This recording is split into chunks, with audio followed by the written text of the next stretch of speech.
ഹരിനാമ കീർത്തനം ശ്ലോകം 31.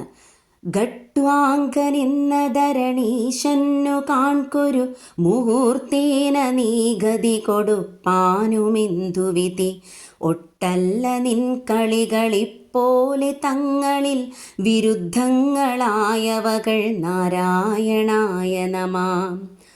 ഗട്വാങ്കൻ എന്ന രാജാവിനെ കേവലം 2 നാഴിക നേരം കൊണ്ട് അങ്ങ് മുക്തനാക്കി. ഗജേന്ദ്രനും മുതലയ്ക്കും മോക്ഷം കൊടുക്കാൻ 1000 വർഷം വേണ്ടി വന്നു.